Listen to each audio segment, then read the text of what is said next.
सभी को नमस्कार। मैं अपने आप को बहुत ही गौरवान्वित महसूस कर रहा हूँ।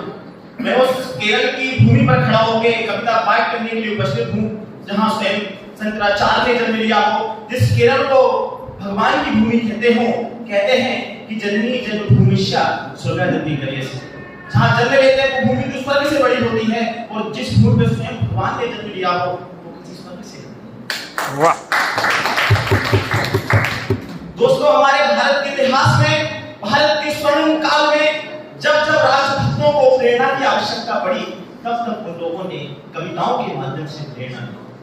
फिर चाहे वो बिस्मिल जी हो कि सर्वभूषी की तमन्ना अब हमारे दिल में है, चाहे भगत सिंह हो कि रंग दे बसंती चोला के गीत गाते हुए उन्होंने इस देश को आजादी दिलाने में अपनी बहुत महत्वपूर्ण भूमिका निभाई है।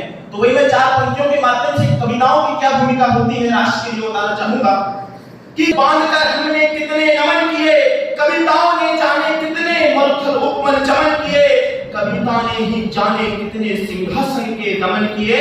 कविता ही थी जिसने अंधे पृथ्वीराज को नयन दिए, जुगड़ दीप पोषित करके नविसार बनाने निकला हूँ। मैं कविता का शीत कुसुम अंगार बनाने निकला हूँ।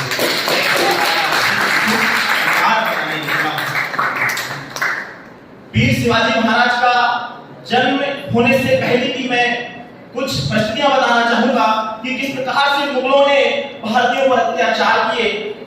एक सर के माध्यम से आप सभी को बताना चाहूंगा कि वह कालखंड जो वीर मराठाओं के सोने से सिंचित, वह कालखंड जो इतिहासों के पन्ने से भी है वंचित, वह कालखंड जिसका प्रभाव दिनकर को आभा देता था, वह कालखंड जो महाराष्ट्र का पत्थर पत्थर कहता था, सागर के भ्रम किनारों पर जिस कालखंड का सृजन हुआ, लेकिन अजानक के सम्मुख जब अपमानित भूजल भवन हुआ, जब चोटी रखने पर अपनी गर्दनें काट दी जाती थी, हाथों में रक्षा सूत्र देख जब भुजा छाट दी जाती थी, जब जननी भगिनी पत्नी की रक्षा में सब असमर्थ हुए, जब वेद पुराणों के श्लोकों की भी अर्थ अनर्थ हुए, तुद मोहे सलोने बच्चों का यह दृश्य न देखा जाता था, पहले उछालते फिर उनको भालों पर रोका जाता था।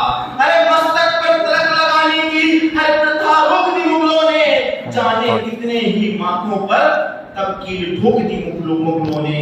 अरे जिस धरती ने साधु सन्यासी सबको पीर फकीर दिए, उस आंगन में मुगलों ने थे आग से हिंदू चीर दिए। जब प्रलय हो रही अंबर तक दर्द से शायद थर्राया होगा, शायद उन आहत श्वासों ने ही उनको यहाँ बुलाया था। जब सूर्य चंद्रमा के सम्मुख धरती से सब गए निकट हुए, तब माता जीजाबाई के घर वीर शिवाजी प्रकट हुए।